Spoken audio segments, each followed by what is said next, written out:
Welcome back to the Pig Trail Show. Evan Kamikow joined alongside our Hogs Hoops insider, Kevin McPherson. Kevin, how are you doing today? I'm doing great, Evan. How are you, sir? I am excited to talk some hoops with you. Let's get it started. Second week of practice for Eric Musselman and the Hogs. What are your takeaways from week two?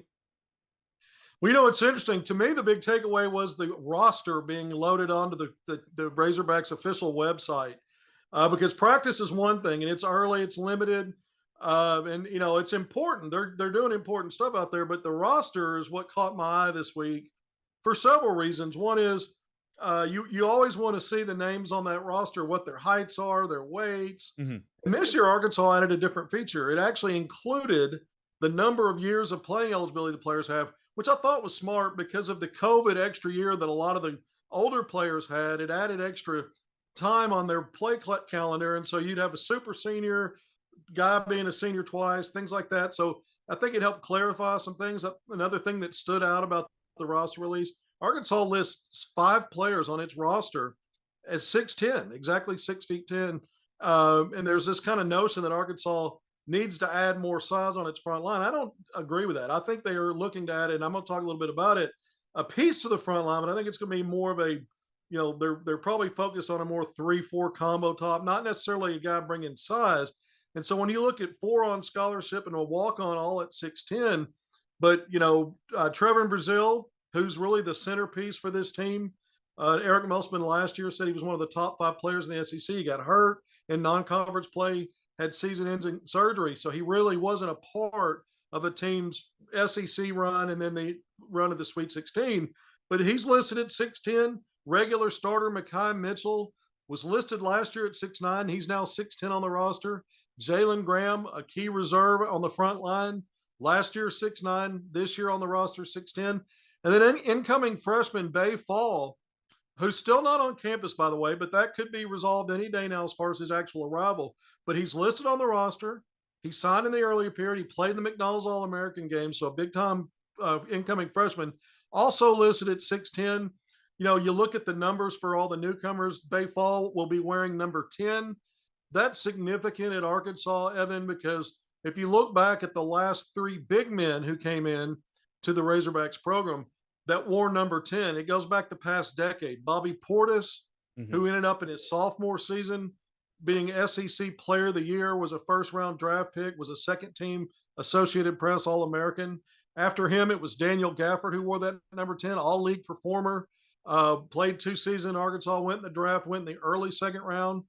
Now he's an NBA veteran. And then you look at Jalen Williams, who was a rookie last year. The Oklahoma City Thunder was a regular starter in the last 30 or so games, led the NBA in charges drawn, something he did in college basketball the year before at Arkansas. But Jalen Williams wore the number 10. And he was all SEC first team and made the all defensive team. So Bay Falls got some heavy company. He's following up with that number 10. So that was something that caught my eye. Mm-hmm. And the fact that when you look at it, everyone knows this, but when you look at the roster numbers, reminder, there's 12 scholarship players on that roster that was released. There's 2 walk-ons. Arkansas's got 1 scholarship opening. We're going to talk about how they might fill that in a little bit. But so when you see the roster, it kind of helps tell the story of things that you were expecting. The second week of practice, just some of the things that kind of entering that second week, things I was hearing. I talked about it a little bit last week, but true freshman Layden Blocker, already having the respect of the veterans. Some other tidbits, Jalen Graham, who I just talked about, out of the gate strong so far.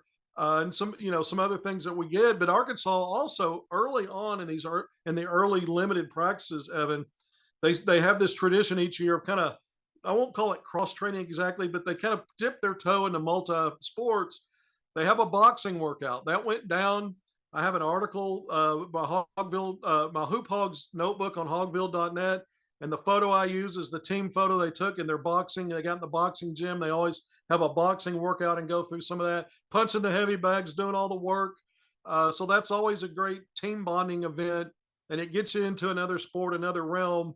But there's always things that are relatable in sports to the sport you play. So I always think it's a great idea on many levels for them to do that. The other thing is a requirement that they do each year, and that's a mile run. They have testing, and there are times laid out for each position group or guys by size and weight of what the expectations they need to run a mile in. And so you get mixed results every year when they do it. And so they did that late in the week. I was told that they were very pleased. It might have been one of their best years so far as Eric Musselman enters his 5th season at Arkansas. Maybe the best year they've had as far as guys completing their required time collectively. And so Musselman later went on to a podcast and talked about he thought as many as 8 guys passed it on their first run. So that's a strong effort. When you start getting these we start talking early limited practices. They don't get a whole lot of time on the court. They make the most of it. But these team building activities that I always keep an eye on in these early stages as well. And you love to hear, if you're a Razorback fan, that guys came in serious. They were prepared and at least in shape if they're taking care of that mile run early. That's a big deal. But, again, to me, the big news this week wasn't what happened on the court, but it was that roster release as Arkansas now is showing its fans, here's what our team's going to look like. And this is this is who we're going to battle with. Yeah, and again, culture is such a big thing. You've seen it with Musselman over the last years, the Moss Boss. Everybody knows that the culture here is really, really strong. But I want to go back to the story of the roster that you kind of hinted at a little bit earlier. There's still a roster spot open, as Grant Nelson probably is not going to be coming to Arkansas. What do you see on how the Hogs can fill that spot? Yeah, Arkansas really started to pivot toward another option before things leaked out that Grant Nelson was privately or had committed to Alabama, was expected to formally announce. He hasn't done that yet, but let's also pivot away from Grant Nelson and talk about what I think Arkansas is going to do. Look, I think Arkansas is ready to add somebody, and I think it could be rather quickly, and we can, that's always up to debate, is how quick is quickly. Fans want it now, right? Mm-hmm. They want everything right now, and so they want to hear a name and they want an announcement.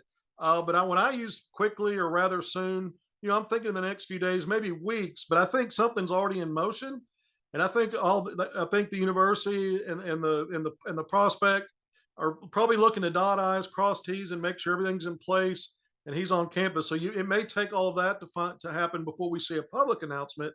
But I think the wheels are definitely in motion for Arkansas in that 13th roster spot. And I talked about it. I think Arkansas is looking for another frontline piece, but not necessarily a guy that fans are going to be looking at and go, well, that guy can plug in and play a power forward or a 5 spot.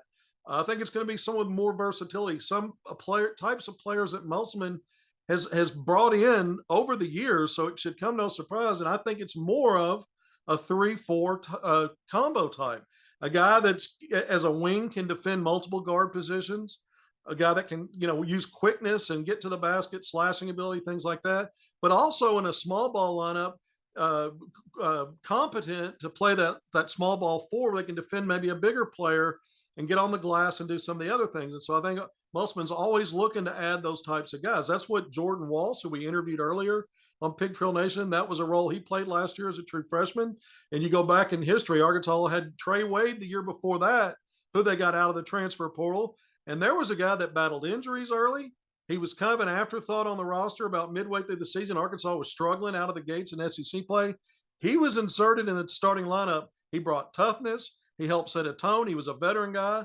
Arkansas took off from there and had a great run all the way to the Elite Eight. So I'm looking for guys like that maybe as Arkansas, starts now, as I mentioned, the pivot to what they might be adding. I think when we see this name, it's going to land somewhere in that 3-4 spot. And certainly as players continue to go in the portal, you always keep an eye out on not only a situation like that where you're trying to find a guy that has that versatility, but you're also looking for best talent available. And so that's always could factor into a decision. But with one roster spot left, I think it's going to land how we just talked about.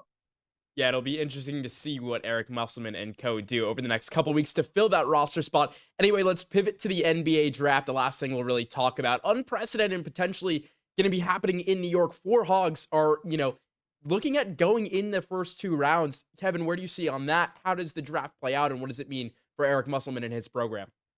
It's huge. It's really this is really a big occasion for Arkansas Razorback basketball. Look, I'll go through it. Eric Musselman's going to be in New York. He's going to, he's planning to go to the Yankee game on Wednesday. The draft's on Thursday. He'll be at the draft. This is a guy that's been a head coach in the NBA, an assistant coach in the NBA. He's coached at every professional level. He's coached international basketball. He's thriving in high major college basketball as a head coach. He's never attended an NBA draft, and so this will be a first for him. But it's a huge marketing opportunity because you mentioned it. Arkansas's got 4 players that, if not likely, are have great chances to all be drafted. I think at least 3 are going, and I believe all 4 will. And I think you have to turn the pages all the way back to 1992. That was the last time Arkansas had 4 players go in the same draft. You had 3 in the first round that year and a guy in the second round. And so Arkansas, I think this year, when I look at it, I see 2 first-round guys, maybe a slight chance for someone to sneak in the back of that first round for a third guy. I think that's probably the least likely of scenarios, but it's still on the table. But I do think all 4 guys stand a great chance to get drafted. We mentioned the names. Anthony Black, true freshman last year, all-league performer. I thought he was Arkansas's MVP, the 6'7" point guard. He's a big guard. The NBA teams love him. He's been talked about for months and months as a lottery lock or a lottery projection. I think he's not only a lottery lock, I think he's a top 10 lock. And there's talk that he might sneak his way in the top 5. Well, he could help make history if that happens. Sidney Moncrief, all the way back in 1979, Arkansas's only program consensus first-team All-American, went number 5 overall to the Milwaukee Bucks. So if Anthony Black's able to slide in that 5 spot or better, he'll either join Moncrief or even improve on that mark. But I don't think he's slipping out of the lottery. I think, I do think he's a lottery pick, and I would say more than likely in that top 10. The lottery goes to the top 14 picks. So I think he stays in the top 10 and may have helped himself through combine and interviews and one-on-one stuff with teams, maybe inch closer to that top 5. We'll see how that plays out. Nick Smith Jr., freshman last year at Arkansas, battled injuries, had to overcome some adversity, came back when it would have been smarter for him to protect his draft projections, came back to Arkansas. Here's a guy that could go back into the lottery. It may be somewhere just outside the lottery in the teens. He'll be a first-round pick. Nick Smith Jr., the 6'5" guard out of Central Arkansas, out of Jacksonville. Love his game. I think his versatility on offense, and I think his ceiling as a defender, because of his length and his instincts and understanding the game, make him a down the road huge value where I think he's going to end up being picked, which again I think could be probably late, maybe down to 20, somewhere in that range. So Arkansas, to me, is going to have 2 first-round picks. This will be the first time in 1992 that they've had, I mentioned 3 that year, that they've had two first-round picks in the same draft. So that's a big marker for the program in the modern era and for Eric Musselman and his tenure at Arkansas. And then Jordan Walsh, who we interviewed earlier, I mentioned that. Here's a guy that's got solid projections in that early to mid second round range when you look at some mocks. Ricky Council, the 4th, from Wichita State, led Arkansas in scoring. Guy that's got a lot of second round projections, mid to late. So I think all of these guys are likely to hear their name. I feel pretty certain about 3 of those. And I think the odds are maybe just a little bit better than 50-50 that they hear the Razorbacks as a program hear 4 names called in this draft on Thursday. You mentioned it, 2 rounds. There's 30 teams, but only 58 picks this year.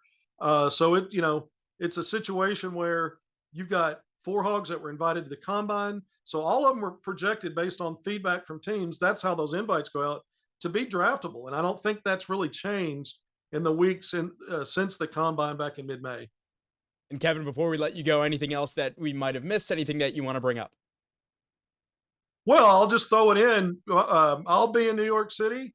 Courtney Mims with the Pig Trail team will be there. We'll be teaming up for NBA coverage, NBA draft coverage. If we're going to say that we think that this is uncharted, unprecedented waters for Hoop Hogs in the draft, I mean, you go back to 92. Certainly this isn't the first time, but it's only the second time. How many years is that? My quick math tells me that was 31 years ago. Yeah, so that's 30, a long 31, time 32. Running. That's a long time running. And so I think it's good that we're going to be there covering these guys. We're going to have some nice stuff, I think, put together for Hog fans as we work. The draft's at the Barclays Center in Brooklyn, and it's really close to Manhattan, and there'll be some draft parties and different things. And so we're going to hit a few things and see what kind of coverage we can shake out of it. But I'm looking forward to it. I'm excited about it, Evan. Well, hey, don't have too much fun at those draft parties. Kevin, thank you so much for joining. Such a pleasure to talk to you. We'll be right back with much more after the break.